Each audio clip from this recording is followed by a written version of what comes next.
यज्ञ का ज्ञान विज्ञान। इसमें गुरुदेव आज हमें बताते हैं यज्ञ का वास्तविक उद्देश्य अपने आप को परमात्मा के चरणों में सौंप देना है। बृहदारण्य में भी लिखा है, वाग्वै यज्ञस्य होता चक्षुर्वै यज्ञस्य ध्वर्युः प्राणो वै यज्ञस्योद्गाता मनो वै यज्ञस्य ब्रह्मा। वाणी यज्ञ का होता, चक्षु यज्ञ का अध्वर्यु, प्राण यज्ञ का उद्गाता और मन यज्ञ का ब्रह्मा है। यज्ञ पुरुष परमात्मा ही है। उसके चरणों में अपने को समिधा की भांति समर्पित कर देने से अपना स्वरूप भी वैसा ही यज्ञमय हो जाता है। जैसे हवन की अग्नि में पड़ी हुई समिधा और सामग्री अग्नि रूप हो जाती है, परमात्मा की आज्ञाएं, प्रेरणाएं और सतोगुणी प्रवृत्तियां अपने अंतःकरण में तथा अभ्यास, वैराग्य, स्वाध्याय, भक्ति आदि साधनों से ईश्वरीय प्रकाश को अपनी अंतः भूमिका में अधिकाधिक धारण करना भी यज्ञ ही है। गुरुदेव बताते हैं, इसी प्रकार जो सर्वत्र प्रभु की विद्यमानता अनुभव करेगा वह सभी जड़ चेतनों के साथ सद्व्यवहार के अतिरिक्त और कुछ नहीं कर सकता। इसीलिए यज्ञ पुरुष भगवान को सर्वव्यापी मानकर उसे अपनी अंतरात्मा में धारण करना भी आध्यात्मिक यज्ञ ही है। इस यज्ञ निष्ठा को सर्वत्र यज्ञ पुरुष का ही रूप देखने को ब्रह्म दृष्टि को योगी जन सदैव अपनाते रहते हैं। शास्त्रों में भी इसका समर्थन है। तस्मात् सर्वगतम ब्रह्म नित्यम यज्ञे प्रतिष्ठितम। गीता में कहा गया है, सर्वव्यापक ब्रह्म सदैव यज्ञ में ही रहता है। ब्रह्मार्पणम ब्रह्म हविर्ब्रह्माग्नौ ब्रह्मणाहुतम ब्रह्मणि तेन गंतव्यम ब्रह्म कर्म समाधिना। गीता में इस तरह कहा गया है, अर्पण ब्रह्म है, हवि ब्रह्म है, ब्रह्म रूप अग्नि में हवन किया जाता है और ब्रह्म ही हवन करता है।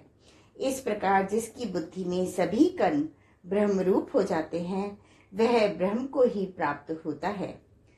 आगे गीता में बताया गया है, अहम क्रतुरहम यज्ञः स्वधा मह मौषधम मंत्रोहम हमेवाज्य महम अग्निरहम हुतम। भावार्थ, मैं क्रतु हूँ, मैं यज्ञ हूँ, मैं स्वधा हूँ, मैं औषधि हूँ और मैं ही मंत्र, घृत, अग्नि और हवन हूँ। गीता ने आध्यात्मिक यज्ञ को भली भांति समझाने के लिए उसके छोटे विभाग भी किए हैं। देव यज्ञ, ब्रह्म यज्ञ, आत्म यज्ञ, तप यज्ञ, योग यज्ञ, स्वाध्याय यज्ञ, ज्ञान यज्ञ, प्राण यज्ञ, संयम यज्ञ आदि की चर्चा करते हुए यह बताया है कि आत्म कल्याण व प्रभु प्राप्ति के मार्ग पर चलते हुए जो भी सत साधन कार्य में लगाए जाते हैं वे सब यज्ञ रूप ही हैं। आगे गीता में बताया गया है, देव मेवा परे यज्ञम योगिनः पर्युपासते ब्रह्माग्ना वपरे यज्ञम यज्ञे नैवोपजुह्वति श्रोत्रादीनेन्द्र यानि यन्ये संयमाग्निषु जुह्वति शब्दादीन विषयान्य इंद्रियाग्निषु जुह्वति सर्वाणीन्द्रिय कर्माणि प्राण कर्माणि चापरे आत्म संयम योग्यान्नो जुह्वति ज्ञान दीपिते द्रव्य यज्ञास्त योपो यज्ञा योग यज्ञास्तथा परे स्वाध्याय ज्ञान यज्ञाश्च यतयः संचित व्रतः अपाने जुह्वति प्राणम प्राणे पानम तथा परे प्राणापान गतिरुदत्वा प्राणायाम परायणः अपरे नियताहारः प्राणान् प्राणेषु जुह्वति सर्वे प्येता यज्ञविदो यज्ञक्षपित कल्मषः।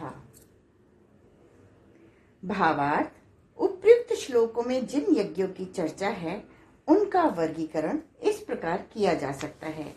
योगियों का देव यज्ञ, सूर्य, अग्नि आदि देवताओं से अपनी इंद्रियों का संबंध अनुभव करते हुए उस संबंध की शक्ति को बढ़ाना।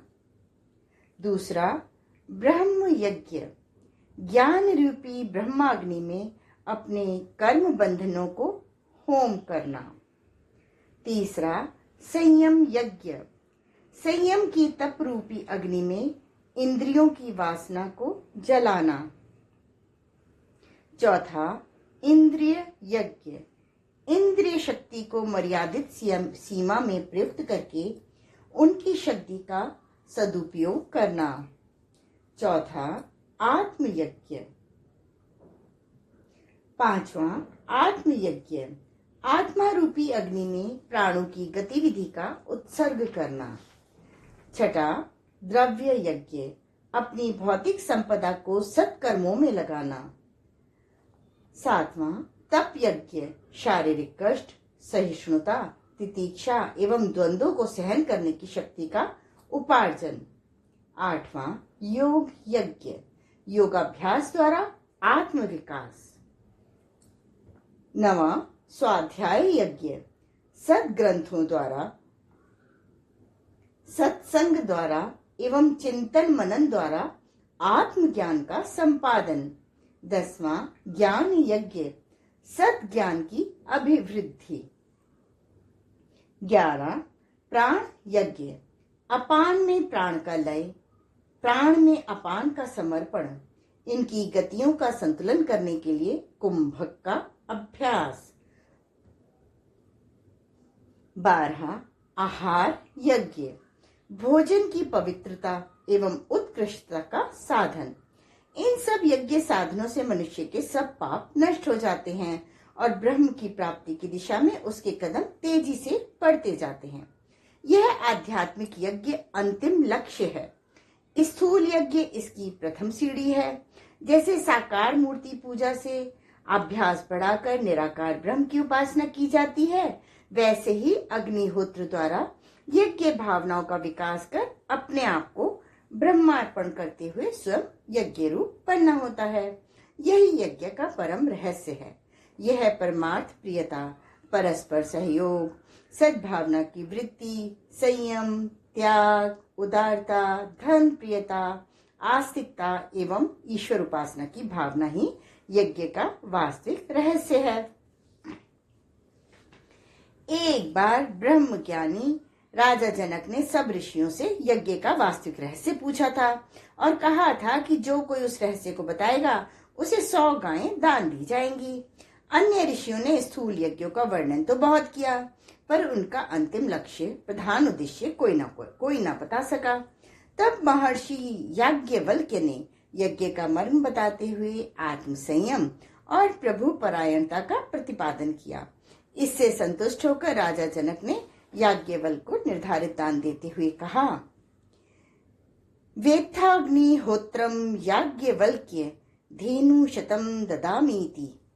हे याज्ञवल्क्य, आप अग्निहोत्र के रहस्य को जानते हैं, इसलिए आपको मैं 100 गायें भेंट करता हूँ। गीता ने इस तथ्य का भली भांति स्पष्टीकरण भी किया है।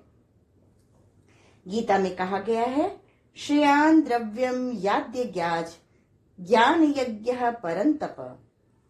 हे अर्जुन, द्रव्यमय वस्तुओं से होने वाले यज्ञ की अपेक्षा ज्ञान यज्ञ ही श्रेष्ठ है।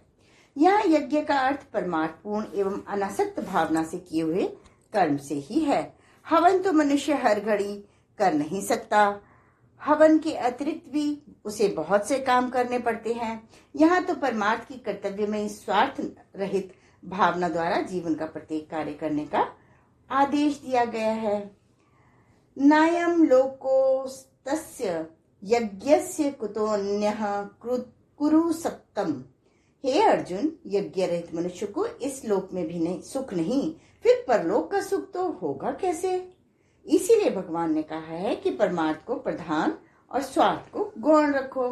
कर्तव्य कर्म करते हुए जितना कुछ मिल सके उसी से संतुष्ट रहो।